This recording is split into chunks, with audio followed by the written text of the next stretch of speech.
सभी दोस्तों का एक बार फिर हार्दिक स्वागत। देखिए आज का जो हमारा टॉपिक है वो है भिन्नों का योग। भिन्नों का योग के अंदर मैंने दो टाइप के क्वेश्चंस लिए। एक लिया है जिसके अंदर आपको हर के अंदर समान संख्या नजर आ रही है और एक जो क्वेश्चन है उसके अंदर हर है वो अलग अलग है। इसी टाइप के क्वेश्चन आपको देखने को मिलते होंगे। अब देखिए भिन्नों कैसे जोड़ना है। अगर आपको नीचे हर के अंदर समान संख्या है तो बहुत ही जल्दी से आप भिन्नों को जोड़ सकते हैं। देखिए जैसे हम पहला क्वेश्चन करते हैं ए, यहाँ पे क्वेश्चन है 2/7, इसके अंदर जोड़ना है आपको 3/7 को। ठीक है, तो कुछ नहीं करना, आपको जो नीचे समान संख्या है यानी जो हर है उसको एक लाइन के नीचे लिख दो।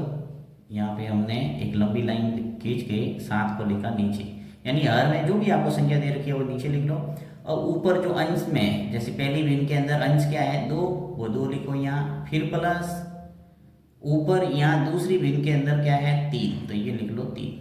तो 2 और 3 मिलके कितने हो गए, देखो यहाँ पे 2 + 3 है तो कितने हो गए 5 और नीचे आ गए 7, यानी अंतिम इसका जो आंसर है वो 5/7 होगा।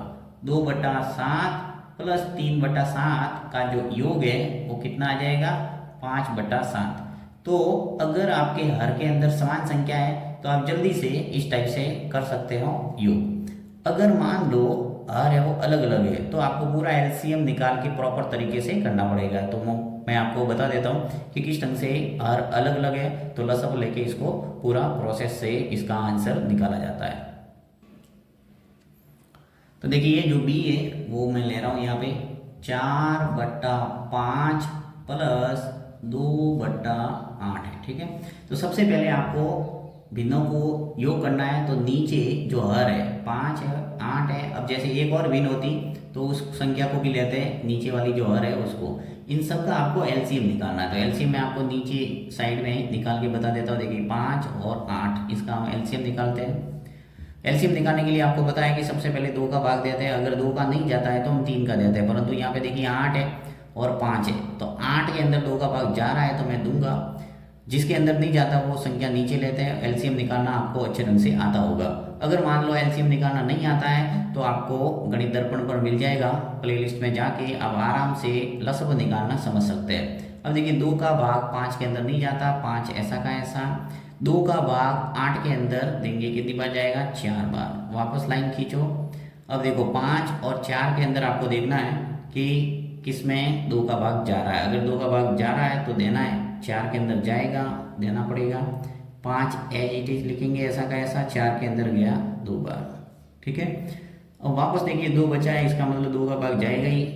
5 ऐसा का ऐसा, 2 के अंदर भाग गया 1 बार।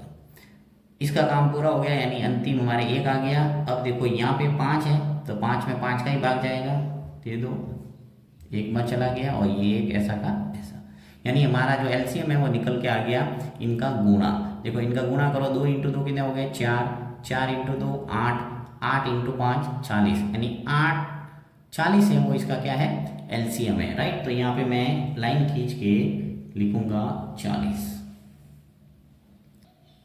अब देखिए हमारे जो एलसीएम है वो क्या आ गया 40। अब इसको किस ढंग से सरल करना है। 5 का सबसे पहले भाग देंगे 40 के अंदर, कितनी बार जाएगा 8 बार, वो लिखेंगे हम यहाँ 8। ठीक है, फिर इंटू ऊपर वाली जो संख्या है वो लिखना है आपको गुणा में, ये लिख दिया मैंने 4, फिर प्लस वापस जो 8 है इसका भाग दे दो 40 में, कितनी बार जाएगा 5 बार, ये 5, फिर इंटू ऊपर वाली संख्या गुणा में। ओके, अब देखो 4 का गुणा 8 का गुणा 4 से करो कितना होगा 32, फिर प्लस 5 का गुणा 2 से करो 10 बट्टा नीचे है 40। अब इसका योग कर दो, देखो 32 और 10 मिलके कितने हो गए 42 और नीचे आ जाएगा हमारा 40, यानी इसका जो योग है 4/5 + 2/8, इसका योग आ जाएगा 42/40। अब इसको सरल करके अगर लिखना चाहो तो लिख सकते हो, आधा आधा हो जाएगा, देखो 21/20, ये भी इसका आंसर सही है। तो इस ढंग से भिन्नों का योग करते हैं। इसमें किसी प्रकार का कोई डाउट है आप कमेंट बॉक्स में लिख सकते हैं, मैं वापस वीडियो बना के आपको समझाने का प्रयास करूंगा। Thank you.